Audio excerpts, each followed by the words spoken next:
Welcome to the 691st meeting of the Economic Club of New York. Believe it or not, the Economic Club has been around for 115 years. And I think our democracy is strongest when we can be in the center, when we can have real conversation with people who don't share necessarily our values. They have their own set of values, and it's all about dialogue. And the senator represents all of that in his finest form. He was sworn into the United States Senate in 2010 to fill the seat left vacant by the late Robert C. Byrd. Big shoes to fill, and he's done that admirably in every way. From his days as a state legislator to his 6 years as governor to his current role, Senator Manchin has always been committed to his philosophy of retail government. In other words, connecting with all of his constituents and making service to them his top priority. As a senator, he's committed to bringing the same spirit of bipartisanship to Washington. Not an easy thing to do, but he's done that his entire life. He remains committed to working with Republicans and Democrats to find common sense solutions to the problems our country faces. And he's working hard to usher in a spirit of reaching across the aisle and working together. Legislatively, job creation is the senator's top priority, and he currently serves as the chairman of the Senate Energy and Natural Resources Committee, the Senate Committee on Appropriations, the Senate Committee on Armed Services, and the Senate Committee on Veterans Affairs. Today, the format that we'll do will just be a conversation between Steve Clemons, who is the editor and founder of Semafor, and the senator. And we will also have an open Q&A here in the room at the end of their conversation. Just one reminder, this conversation is on the record. We do have media on the line and in the room. And so, without any further ado, I want to welcome both of you. Great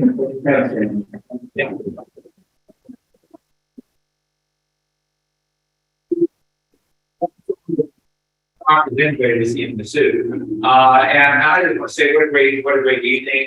Ed Fox, our great old friend, Peter Watson, Natalie Wakeman, Michael Peterson, BJ Boston. I don't have to be in here, so I'm glad you came for Joe Manchin too. And I also want to just basically do a shout out before we get going to Gail Manchin.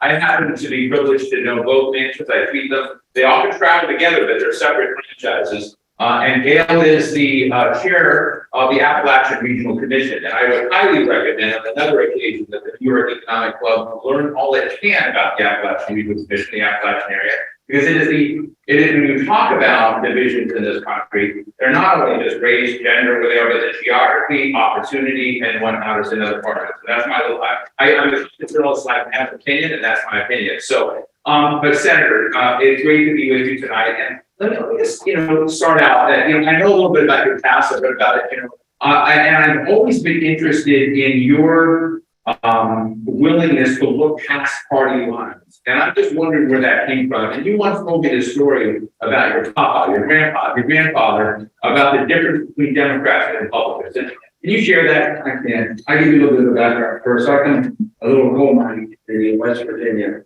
Maybe 500 people on a good day that lived there. And I always said this, all of us, everybody in this room, you are who you are by where you were raised, how you were raised, and raised. It never really matter what run of life you end up on. You are where you came from and how you were raised. It stays with you. So that gives you a little bit of a balance of a little bit of idea who I am. And our town was so small that my dad, my first day of politics was my father became mayor. This is what now, I must have been maybe 10 years old. I was excited. I was going out and asking people to vote for my dad. And my dad was a very moving type of guy. At a grocery store. My grandfather had a grocery store. my dad had a furniture store. And so we always worked, so when I talk about retail government, I always do my customer. Because the customer is everything. We didn't survive if the customer wasn't happy. So I got, I look at politics and I saw politics and no one had to treat anybody like a customer. It was like a commodity. I mean, you got what you got, that's all you're going to get. But anyway, my dad thought, we need to have a stoplight. We never had a stoplight in town. We had a caution. So my dad says, we're going to move this town forward. So we put a stoplight. We had 2 wrecks the same day. being a good politician, says, that's not working, so I take it down the next thing. But one day, stoplight, put it down. So I understand that the question, yeah, and it's happened. But my grandfather was the wisest of all. So I said, oh, it's politics, and I'm not sure about it. I said, this was during the election, and on, and I said, hey, what's the difference between the Democratic and Republican? And what about everybody? It's all like good. He said, if you put a pile of money in the middle of the table, they'll both spend it all. Now, Republicans will feel bad about it, but they'll both spend it all. So we would target spot. Just like Michael Peterson, and I think it's Yeah, we got Michael. But let me back and get serious. We just had the passage of the National Defense Authorization Act, and a lot of folks were expecting to see a permitting bill as part of that. And you were famous, with your what you live on and with your tactics of talking to everybody, or winning, or stopping, or kind of getting back. So why didn't it work? Well, it's become a real political football, and it shouldn't be, because for many it's something, but you can do anything, just about anything, you have to get a permit through the government agency, you know what you're running into. And it's controversial to a certain extent, or people basically not my backyard type thing, or I don't like what's in there, or We're talking about like energy grids. there's a lot of it, but they're the ones that really face the great concern. So just to get to it, I got to get to the Inflation Reduction Act to get to where you're going. Yeah. The Inflation Reduction Act, I'll tell you nobody's heard. The BBB, okay, and then give you Build back better. Okay. Start at $6 billion. We put 3.2 trillion in a bipartisan way. When we had the pandemic, when COVID hit, nobody did anything. The only thing I knew about the pandemic is my great grandfather died in 1918 at Ben's West, which still made the people around the world. That's all I knew. So when we heard about this, and Dr. Fauci would explain it, he said, they don't know what to expect, but they knew it's going to be very severe. And he was trying to warn us. And I'll never forget our guys with the everything. Pandemics are not one and done. There's no such thing as one and done with the pandemic. They were just in different, and we see it, different iterations of it. So that pandemic hit. All we knew, and as soon as it hit, we knew things were bad, and everything was kind of boiled down. The politicians, remember, were there in 2009, 2009, when the economy was crashing, and the problem we had with financial and moving markets. They said, well, we blame the Obama administration for not putting enough numbers back out this quick. So they were using that. They said, we're not going to use that. Well, it was kind of a joint effort. Democrats and Republicans, what can we do? So the first $3 trillion not more. This American government. Not yet. You told me no, before you got it. You got 3 trillion. Last we did was $900 billion as we spent. But they were throwing money out and just sending money to people. In my mind, I talked to them. I said, guys, we're a little bit about history. We're about 1930s, with the Great Depression. I don't remember FDR ever sending a check to anybody. He sent opportunities. Now, he was chastised for doing that. All these programs, NCCC, WBA, looking back to our parents, whether they're children or whatever. And I said, I don't think this is going to work where I come from. And nobody ever gave money. Made it work for it. So I was opposed to that, and they made me, I said, I don't know this well. Then President Biden gets elected. no aggressive line to post and done. And he wants to do now, all of a sudden, a 1.9 billion Americans people. Without 1.9 and 3, well, you weren't doing 5 trillion then. You know, we're about 4 trillion a year. I'm thinking, so they heard that it was not in favor. They had to have all Democrats. They're going down to reconciliation, which means party line, and which I'm totally opposed to because the party line owning thing should be done with everything controlled, so the other parties are jamming and you have to pay the bills. Financially, just not financial reasons. And Bob Bird from West Virginia, what we call the guardrails. He put guardrails. The guardrails were, he said, I'm telling you, and when I was governor, he said all the time. The other one tried to come from the back door in policy, and that's not what policy should be done. He's absolutely correct. So, I said, he called me over into the Oval Office. Now, again, I said, it's too real because I come from Old Town Fight, and I never got where I'm.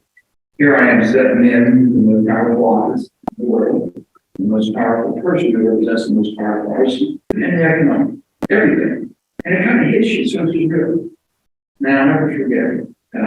Because basically, when I put the record, they put the light on you. It's like, your country needs you. This America said, Mr. President, country needs you too. Said these is all in this together. Well, I really, I want to just tell also ask you about the fact that you were raising these questions were there before there was something you were worried about it. Oh, I told you, You were worried about it. I talked to all of them, and I talked to a lot of good friends that I trusted. There was no way you couldn't see this lady come. There was no way you could miss it. You can't have it, but it's common sense. You don't know why then. If you give people how money, they have nowhere to go, nowhere to spend it. They're just talking to the basic. Let me have this, and there you go, we're done. So basically, I said this is going to happen. We don't have people, and when they would not, when I could not convince them to stop the unemployment benefits because we had a vaccine to work, we needed workers, we had pent-up demand, we had money, right? And things were just a powder cake. And then they wanted to, remember it was $600, 600 went to 300, 300, then they said, when they wanted an extension, they wanted 400. Let's go to 400. Gain on the income. I can make sure I get anything.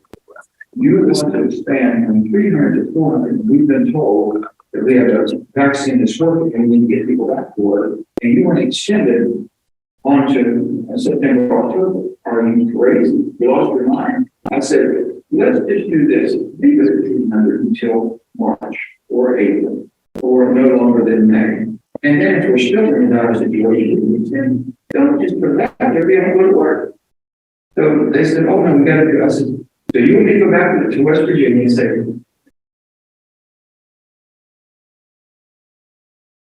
you think we can fix you, protect you. But if you can just stay unemployed for a little bit longer, we'll give you.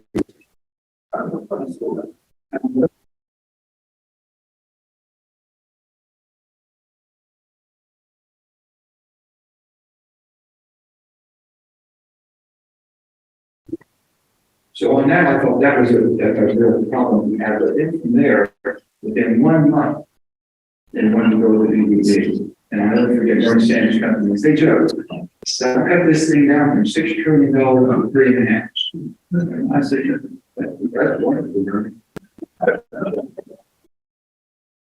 Great.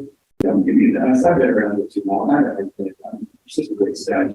So if you want to do something, everything you do is a 10-year process. So when you hear we're going to do something, it's based on 10 years. But we have to find 10 years of basically pay for us. And we go on the side and well, guess what? We can find 10 years of pay for, but then they'll spend it in 1 year, 2 years, back and forth. So they said we stay within a window.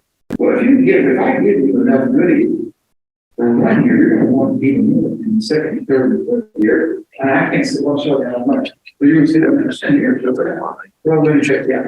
So it's going to work not on the, yeah, let me ask, is that another big issue that folks are interested in? And Michael Bennett's raised a lot about this is in that debate about what was funding what for how long was the job. and there's a way to think it. Anything you could think of was in BBB. The only thing I knew, we just couldn't about this. There's no way. But it finally came down to where the president and with the deepest of respect, and I mean that. You have to look at someone stick to God, and I had to say, I'm going to be honest with you. I said, well, I can't get there. I looked at everything, all of it was just too much. I said, where's the name change? I said, you and I are not the same vintage. Not the same vintage. He told it more. There's a little bit more than that. Shelf life than I did. But anyway, the vintage, and I said, I remember as a young boy, I was watching John Kennedy give his inaugural speech.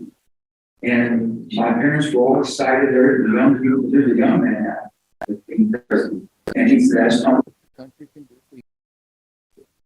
I said, Mr. President, if we pass this piece of legislation, President acknowledged, Mr. President, I've been here for 10 years. This is everything Bernie and some of the more left have been speaking about. They said they rolled it all into one. So then he said, Joe, this is my legislation. I'm telling you. And I said, Mr. President, with all due respect, if this is your legislation and this is what your platform and what you got elected on and become president, you got beat by 39.5 points in West Virginia. How do I go home and sell that? I said, so first of all, it doesn't resonate with my constituency. And I said, next of all, Mr. President, if we pass this piece of legislation, you are changing the social psychic of America from ask not what your country can do, but what you can do for it, to how much more can my country do for me? I said, sir, I didn't sign up for this. I can't do it. I just can't. I'm sorry, I can't do it. Well, it didn't go well after that. So we let things cool down a little bit. And then I'm watching this war. We were briefed on the Ukraine war, and we were told that this won't last more than a week or two. All the might and all the forces that big bad Russia and Putin was going to do, and that, as you know, he put all of his 400,000 troops. And remember the 40-mile line? They ran out of gas. They didn't expect they were going to war. It was just a show, strong, and they thought it'd be like Crimea. No one lifted a finger in Crimea. Not a shot was fired. Figured the same kind of a thing would happen. Well, guess what? They didn't know that comedian maybe had a backbone. Okay? They didn't know he had a spine and he was going to fight back. And we're in it to win it now. We got to do everything in this country to make sure Zelensky and Ukrainians survive and win this war. We got to do. So with that, we are where we are. And then I'm thinking, well, wait a minute. And then I saw my government start saying, well, we're thinking about removing sanctions from Iran, from Venezuela, and talking with all of the Gulf, the OPEC, and seeing if, and Saudis if they could produce more. And more oil. We had to have more because gas prices were hitting hard. And I'm thinking, something's right here. So I go up to Alaska to the North Slope. No one asked them to produce more. I go down to the Permian base. Okay, no one asked them. I went up to Alberta in Canada. 62% of our heavy crude comes from Canada. Nobody asked them. That's when I went crazy. I said, enough's enough. So we're going to ask Venezuela, who basically does not have any environmental standards, okay, producing theirs. We're going to ask Iran, who's the most prolific terrorist support in the world. We'll give them more money to do more damage around the world. I said, you people have lost your mind. I'm not doing that. So I tell them, I said, this is crazy. We've got an energy policy. Putin has weaponized energy and you're not doing anything. They said, well, you're chairman of the Energy Committee. Write a bill. I said, I'll write a bill, but you're not going to like it. And the reason why I knew, because the administration was being pushed pretty far to the left. And I didn't think that's where the president was comfortable. I really didn't. I've known him for a long time and we've been friends. And I said, I'll write this bill, but I said, you have to understand. So me and Leader Schumer, Majority Leader Schumer, we're talking. And I said, Chuck, the difference in my caucus versus me, even though I'm in that caucus, most of them believe that the way to decarbonize is to eliminate. I believe the only way that you're going to decarbonize is to innovate. It's going to be technology. Because we're not going to get people to stop using what's in their backyard or what they have access to and it's not going to happen. So I said, I'm going to write a bill that's going to be balanced. It's called the Inflation Reduction Act. And because we need more product. So all my Republican friends I've worked with for years have always said, Joe, we need more product. I said, you're right. So the Inflation Reduction Act was part one and the Permitting Act was part two, right? Nope. It was Okay. all one. Okay. It was all one. That was the deal. One doesn't work without the other. Right. And if you leave that stranded, then you're going to have billions of dollars stranded in a 10-year period that won't get out the door because you can't get permitting done on a timely basis. So it was all one. It just didn't fit in.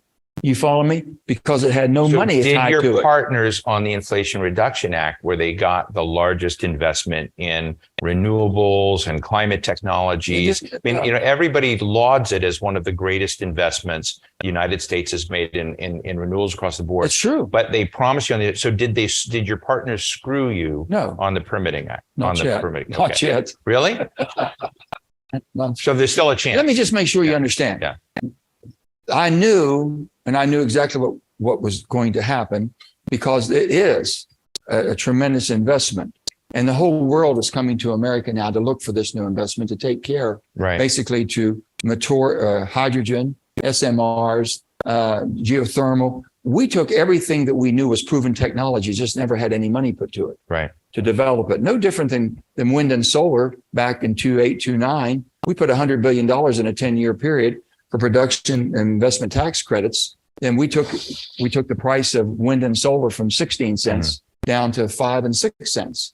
And we'll do the same with this. And we'll find the new technologies. But anyway, I just couldn't believe it. But they never talked about what we're doing for fossil. We do fossil better than any place in the world, and we can even be better. So we put carbon capture sequestration, billions of dollars for carbon capture sequestration. We put billions of dollars basically also for methane.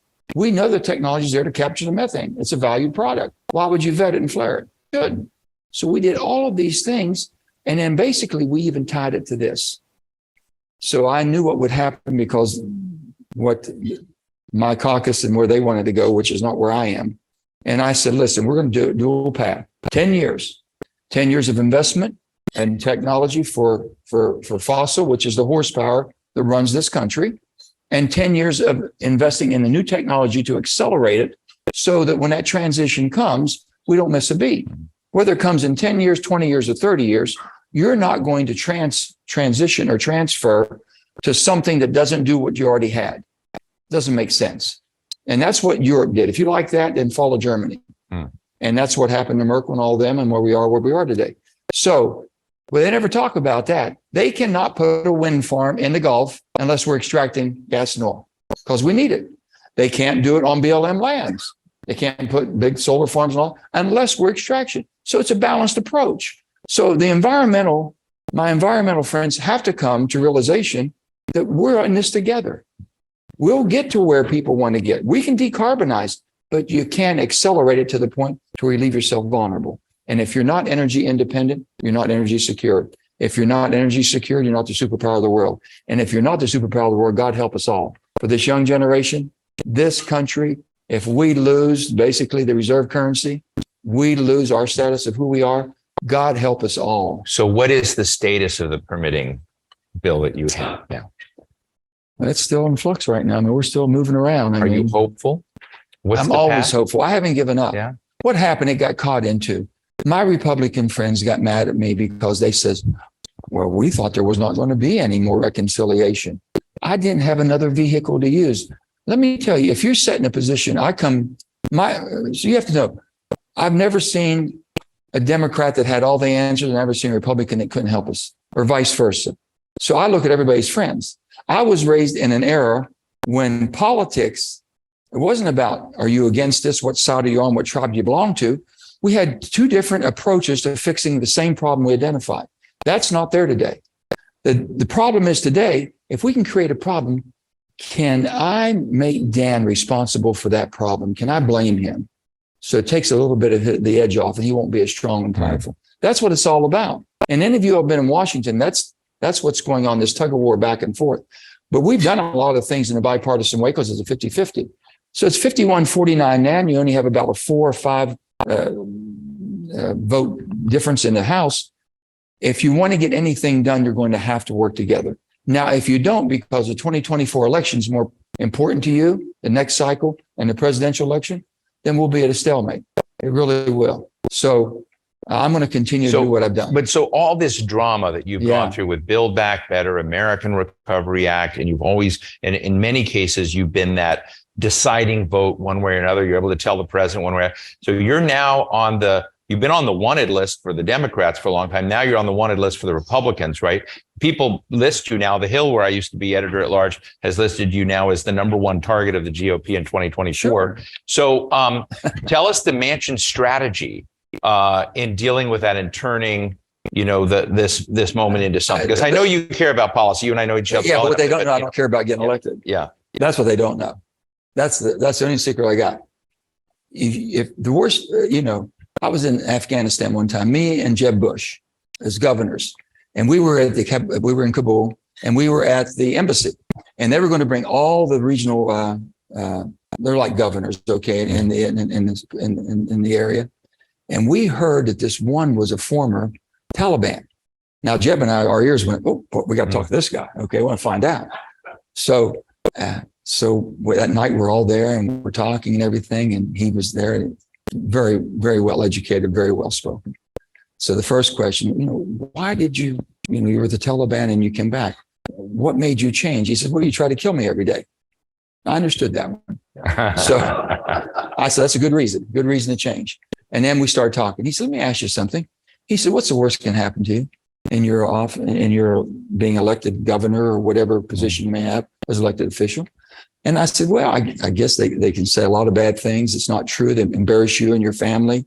And I guess, they can vote you out.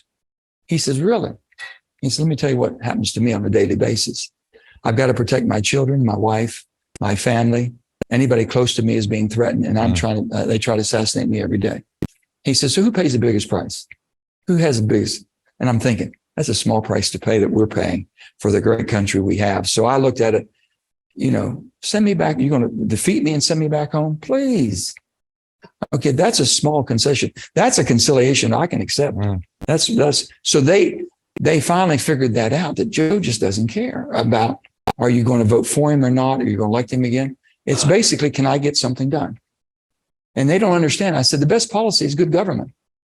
It's not basically that you've done something and stopped you from doing something else. It's good government. Get something accomplished, because there's no orphans. There's not a lack of people taking credit for victory, and the defeat has. You can't find anybody take responsibility for defeat. But so that's where we are, and that's how we got to where we are. And so where's it going to go from here?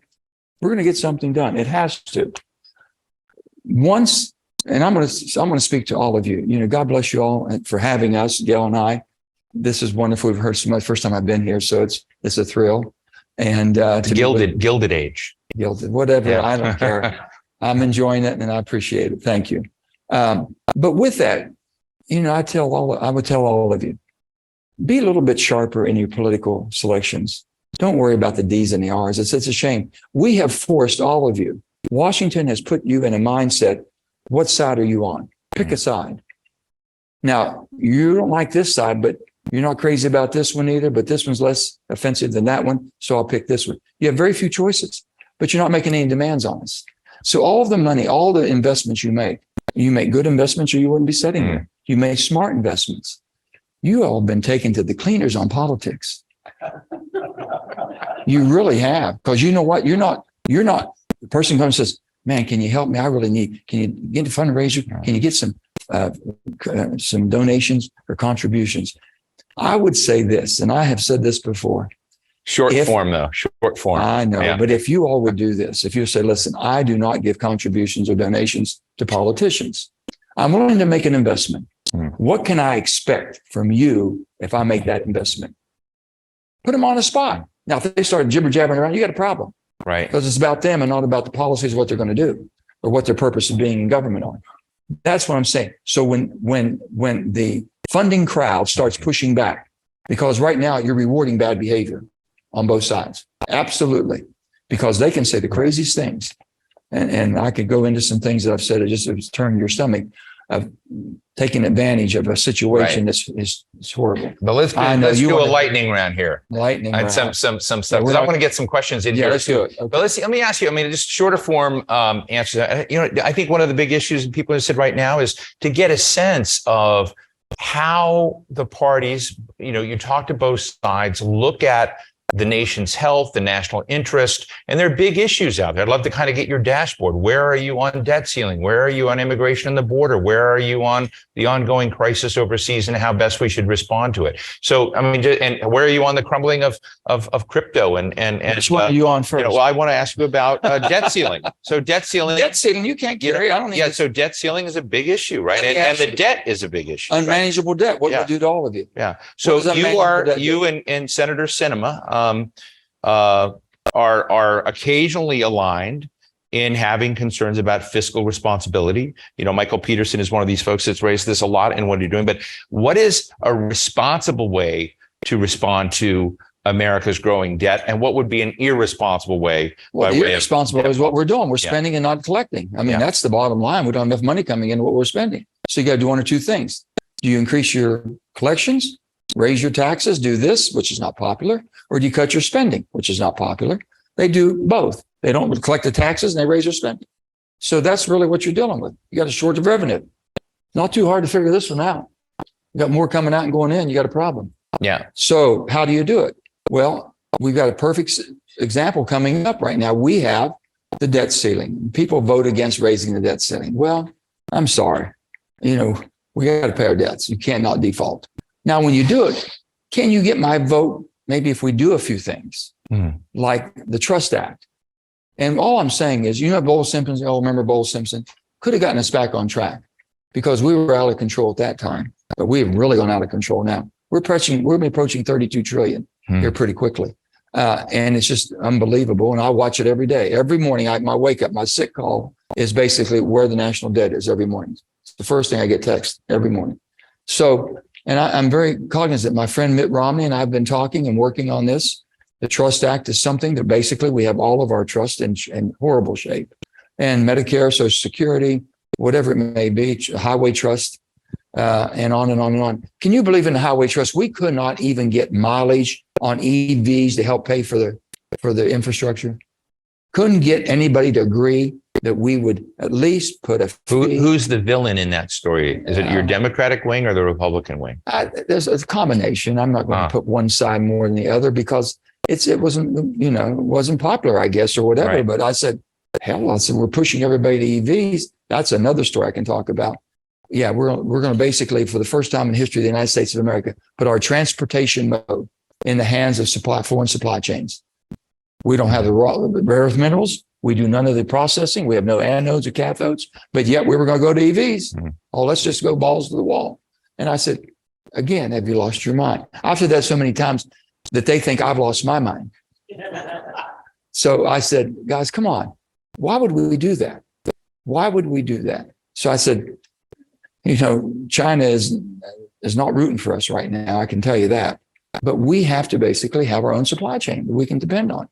So that's when we start putting that bill together. They all said, we got to have $7,500. If we don't have $7,500 to give you credits when you buy an EV vehicle, they won't sell. I said, well, are you counting on the government always giving a credit for you to sell your vehicles? Usually you sell your vehicles with incentives when you have overstocked, markets have downturned, things of this sort. You incentivize me to buy it. But the government shouldn't have to basically back you up in the Senate. So they said I said, I'm not going to give you 75 cents. I said, people are waiting a year for your product. You make a good product. They like an EV. They're great cars. But the bottom line is they're waiting a year to get them because of supply chain problems. And I said, I'm not going to do that. And they got upset. And I said, but I'll tell you what I will do. I'll give you $37.50 if you source the rare earth minerals from North America or from free trade countries, free trade agreements we have in countries. And I said, we'll get you other $37.50 if you manufacture it in North America. So let me ask you, $7,500. you were able to pretty much dictate those terms. Yeah, I was. You had power to dictate those terms. Yep. And President Biden took your deal. And it was a deal I happen to know it was a deal you always had on the table all the way, through it. And you had that. Now with the success of Raphael Warnock in Georgia, is going to take you and somebody else to have that power, right? So are you? It should be. what's That's the- democracy. yeah. Democracy Yeah. works basically, well, however the setup, whether it's a majority or 50-50 with the vice president, that's democracy. Right. And whether it's 60 senators of one party or the other, you just have to maneuver a little bit differently and talk. But the bottom line is, I have never changed. My voting record, you can see when I was in the state legislature in 1982, I was in state senate, I was secretary of state, I ran for governor in 96 and got defeated. And I had my union friends at that time were totally opposed because they didn't think that. I said, guys, I'm just not going to support 3 people for one job. I can't do it. I said, the market's not going to, we're just not going to grow. We can't compete. And then they finally came, they defeated me in 96. I got out and thought I was done. Right. They came back and said, we made a mistake. Why don't you run again? I said, well, if we do it, we're going to do it my way. Right. We'll work together here.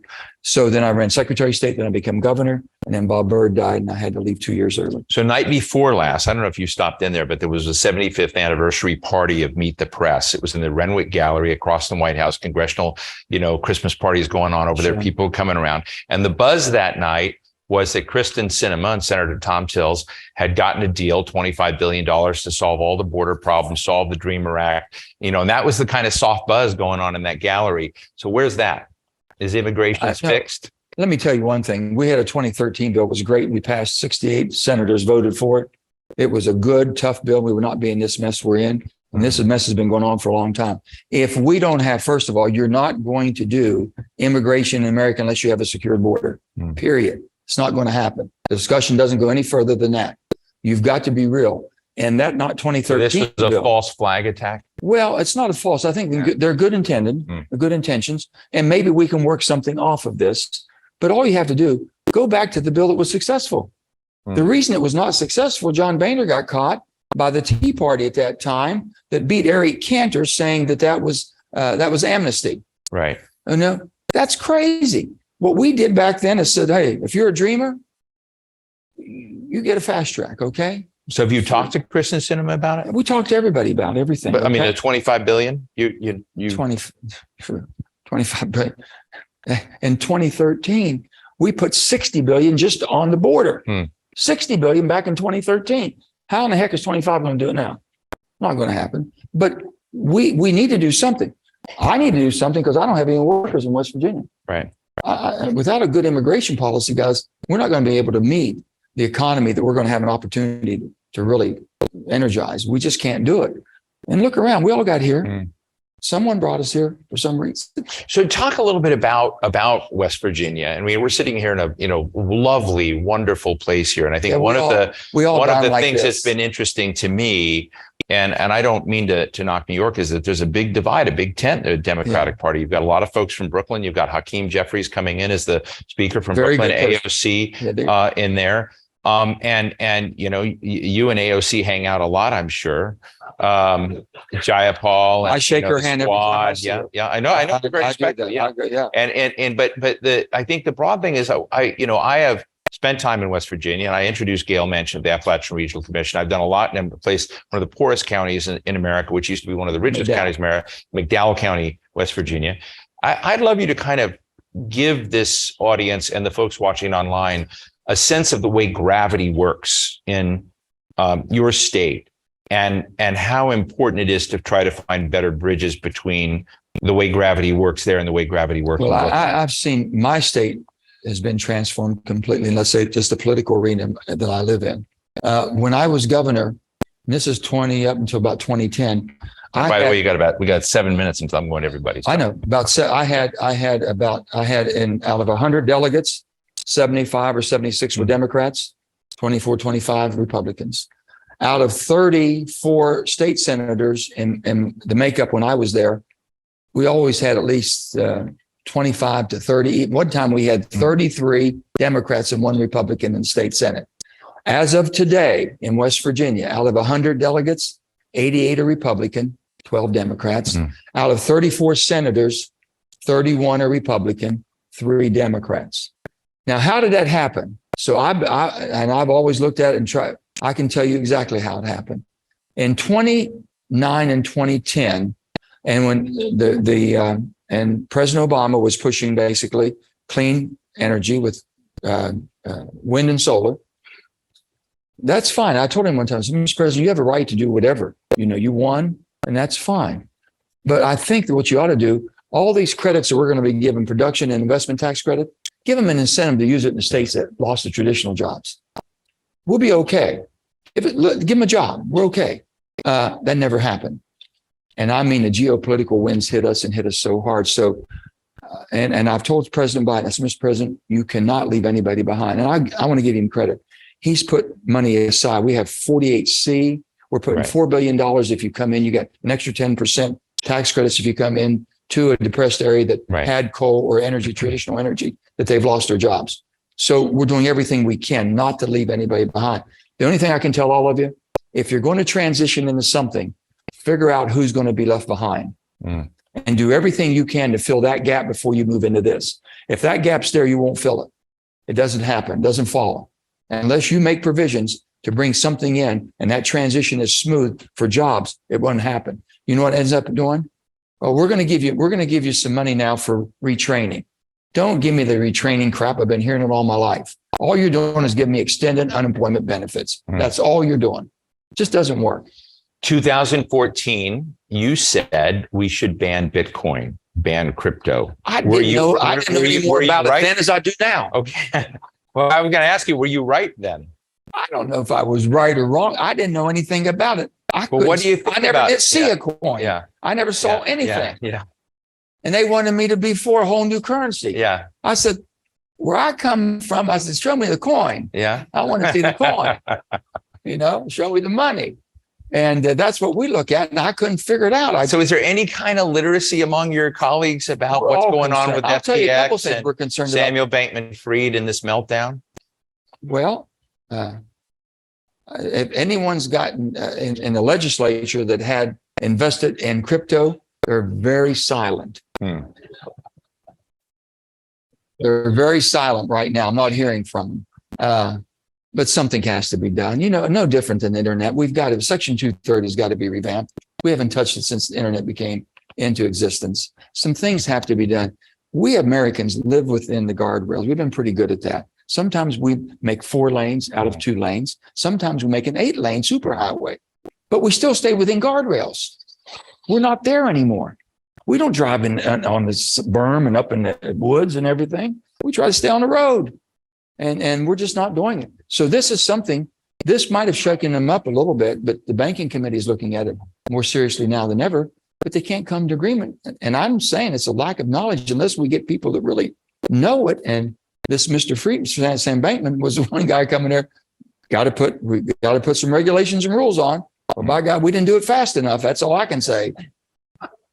So two more quickies. I've tried really hard to make news. I think he learned from Robert well to come in. We had to talk. I'm going to make news now. He said, no, you're not. And but one of the things I would say, a lot of folks don't know. I mean, you of course were a governor, and I interviewed you and John Hoeven. You and there's a whole governor's caucus, and governors behave differently in the Senate. And that's one dimension here. But you also knew 3 presidents pretty well: President Obama, President Trump, and President Biden. Who's the most fun? I really got along with everybody. I mean, no, that's not true. Really? Obama was that much fun? Let me tell you. Yeah, well, he's just a good person. He really is a good person. We weren't on the same orbit, if you will. President Trump was the most engaging. He called me all the time. I was a Democrat, I think he talked to, but he called me and I said, when he first got elected, he called me. I said, Mr. President, this is a cell phone. Everybody's listening. He said, oh, no, that's okay. I said, Mr. President, the whole world's listening. We can't be talking. Oh, no, you're right. Nothing bothered him. Just everything went the same. And everything, And you were almost his Secretary of Energy, right? I don't know. In 2018, he told me he wasn't going to work against me. Right. And I said, I knew better than that because my state was a real targeted state. It's such a red state. And he just won by 40 points in 2016. Well, I know that Mitch McConnell, the Republican Party, is not going to let that go. Donald Duck should have won my state. Okay, as a Republican. And anyway, so he said, "No, I'm not going." He said, "Joe, I like you. You're my friend." Like I said, "Okay, okay, Mr. President, I understand." And And then he came into the state 6 times. They spent $25 million against me. And I won. I still won. It was a miracle, but I won. And within a week, he says, come over and have lunch with me. I'm thinking, what in the heck am I going? But I didn't turn it down. I said, okay, I'll come. And I got a picture on my wall. I walked into the Oval Office. There was him and his daughter, Ivanka, and Mike Pence. And they're laughing like the dickens. And I walked through the door. He said, I told you we couldn't beat him. And I'm thinking, well, hell, it wasn't for lack of trying. He says, oh, Joe. Okay. Last. I got this is a good. No, I got. They got to hear the end of this one.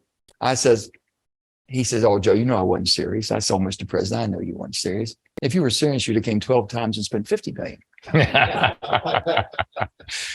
True story. So let me just ask you finally.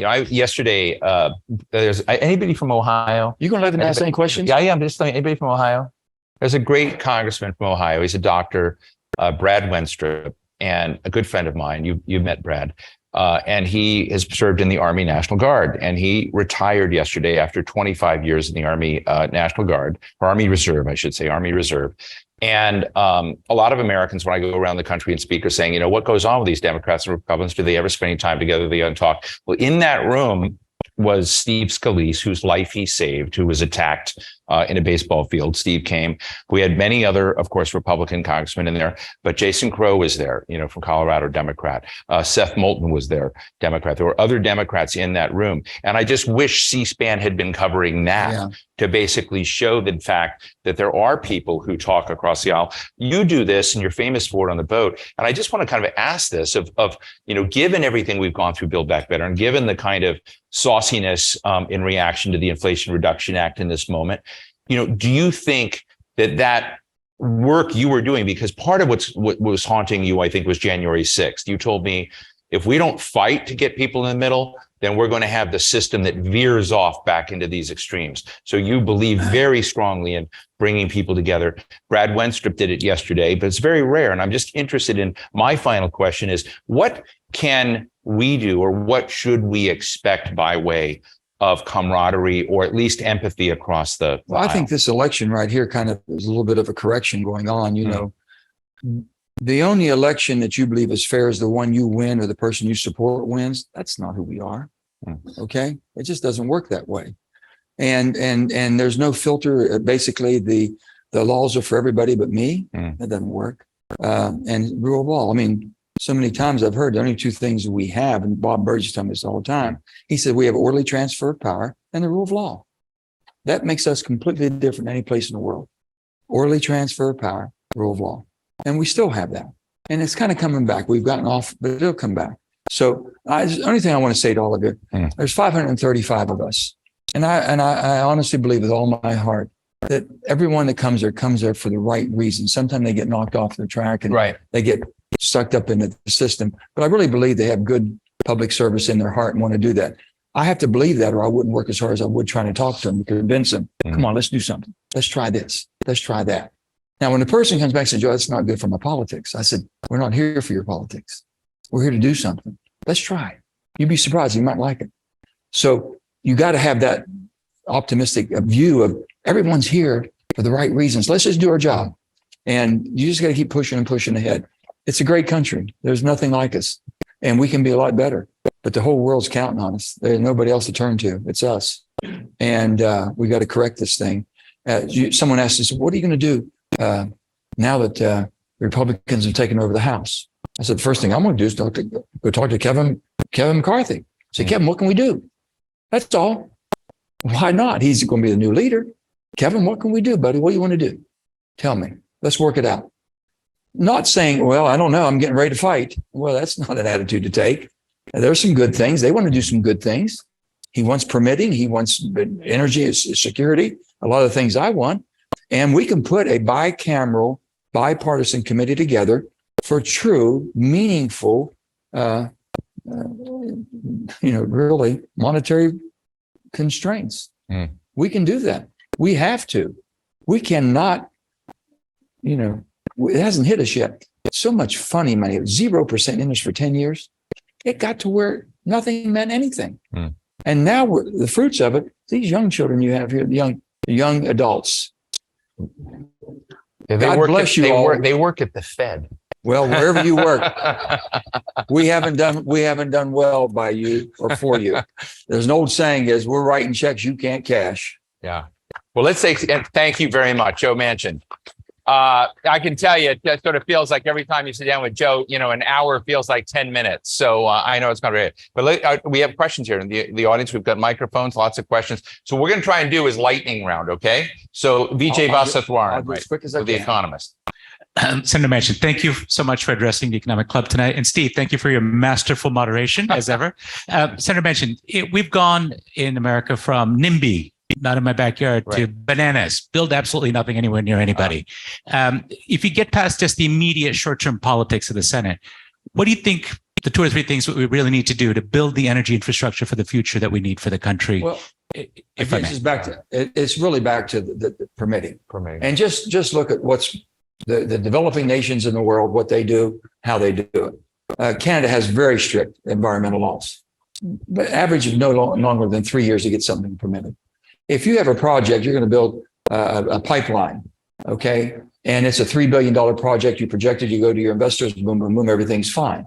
It's going to be done in 4 years, 3 years, 4 years, 2 years, whatever. And all of a sudden, now 6 years is up, and you're back now 8 years, and you're into it for $6 billion. You got problems. You got big problems. And that's what's happening.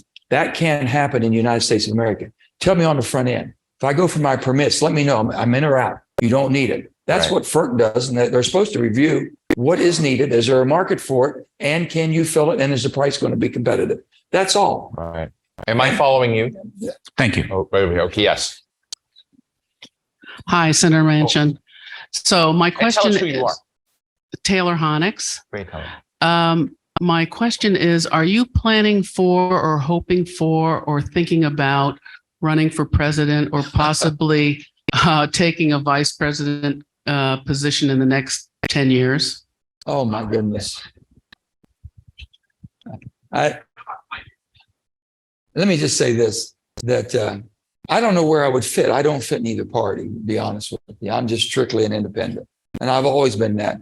And I think the people in the Democratic Party know that, and some tolerate it and some don't like it.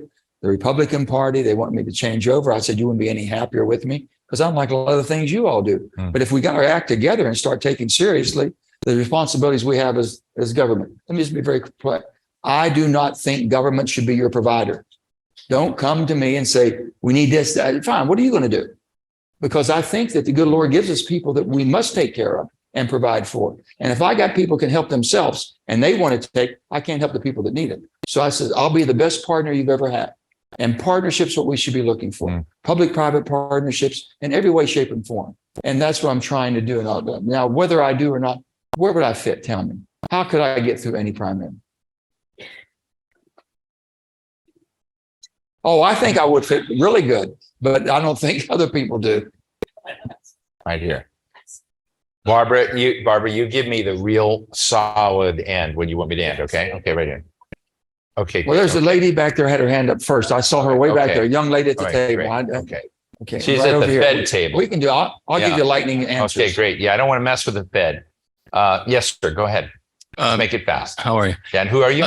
I'm Sander Oh, Gerber. yeah, I know him well. Okay. Nice to see you. And I know where you fit, Joe. You're a great American. That's where you fit. Thank you, Sandy. What's your view on China? What should our trade policy be towards Well, China? that's a real challenge right there. And the only thing I know is what I know. I was on Intel committee, so I had an awful lot of opportunities being classified hearings and top secret stuff. I'm concerned. I don't think that they're in it for our best interest. I think there's going to have to be some type of a relationship. There's going to have to be some type of understanding what we will and what we won't do. But the microchips, we brought back the chip industry. We're doing everything we can. Everyone says, well, you're blocking out no, we're not. We're not blocking anybody. We're just not going to be dependent on unreliable allies. This is my theory. If Xi Jinping has watched Putin, how he weaponized energy, Xi Jinping will weaponize his economic might. That's what So that Xi scares Jinping me. is in Saudi Arabia today for the first summit of that kind. Are you worried about that? I'm worried about this, and I let the Saudis know this. I'm concerned that they were considering taking the yuan as payment for oil when we are the reserve currency of the world. That scares the bejesus out of me, and I let them know that. Now, they were just tinkering with that, teetering with, haven't done it, but threatening on that. That's not going to happen. If you want to build a relationship, let's build a good, solid relationship. We're going to have to, they're just too big an economy and a power not to deal with, but to make sure you have the guardrails on there that we're not going to do this, this, or this. I could go in so much detail. I don't want to. Feel free. No. Yeah, right. We had another person over here. Frank yeah. Rosens. I lean Democratic, but give you credit for having had policy head in a much more centrist direction over the last 2 years and pushing back against the far left. And I think our problems are far less, as big as they are, as a result. So thank you. You've been the key linchpin in making that happen as the 50th vote.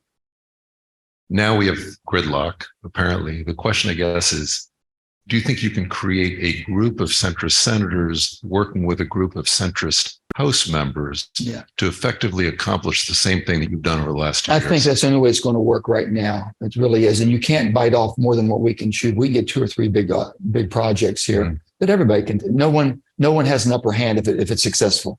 You got to find out. No one's going to have an upper hand. The country's going to do well, and everybody can take credit for it. And again, it's going to be energy security. You've got to have that. You got to have an economy that's come a robust economy. We've got to have basically immigration policy that works. And if without that, we don't have the workers to produce what the opportunities we're going to have. Is Joe Biden moving to the middle? I do. I feel that, he's been very receptive of everything that we have been able to do. And he's been aware of all this and encouraged it.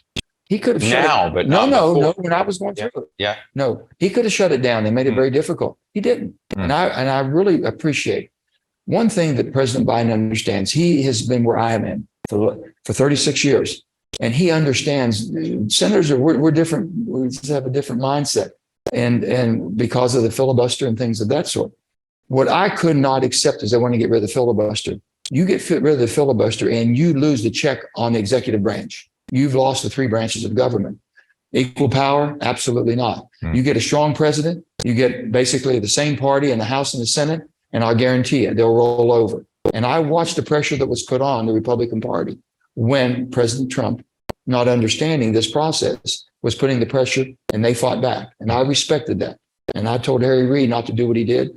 And I will not, as long as they got my vote, they'll never have a vote to get rid of the filibuster. We're going to learn to work together.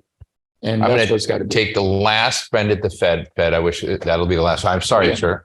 We'll get there. I'm sorry. There's no time. So we'll have Just to one. No, we'll get okay. there. All right. Go ahead. Thank you. My name is Kathy Housen. Appreciate you recognizing my hand raise. I saw you the first one up. Thank you. I was enthusiastic. You mentioned something along the lines of job transition programs and that your criticism was that they're extended unemployment benefits. I'm curious, since that's the feature. Well, they didn't call them unextended benefit. We was going to retrain them. They're retraining programs. We weren't training them for jobs. They wanted to stay where they were. Yeah. Okay, that job had left. What were we training them for? As that is the basis of the future we face for tomorrow, I'm just curious what you feel like would work in terms of facing that same problem going forward. What is the right solution? Well, first of all, the battery. Take batteries, right? We're going to be doing anodes, cathodes. We're going to do processing, all these things and everything. We can do them in the areas of Appalachia that we've done all this before. We've done the heavy lifting forever. It fits.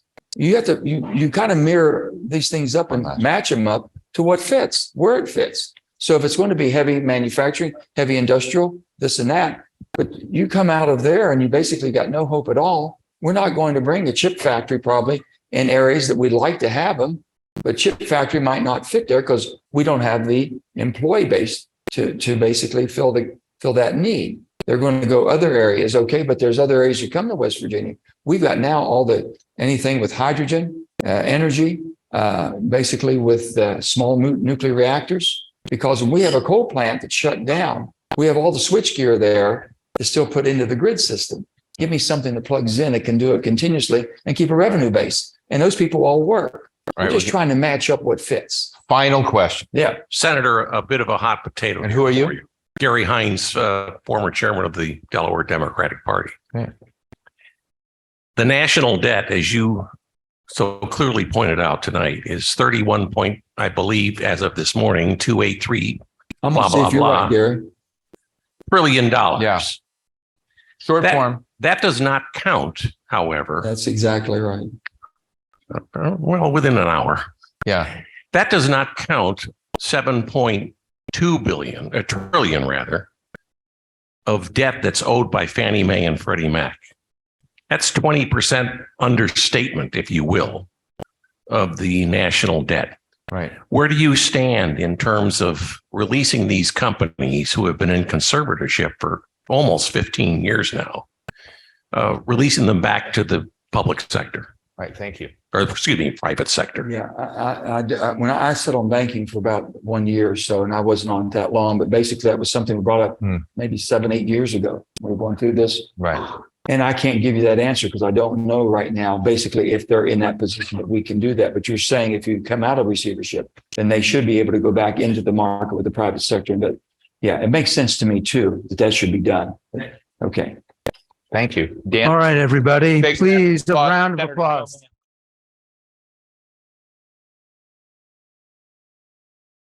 What are we supposed to do? Just 1 Oh. second. Yeah. I want to thank all of you for being here tonight. I also want to thank the staff of the Economic Club of New York who put this together, have worked so hard all year long. And if we can have a round of applause for them as well.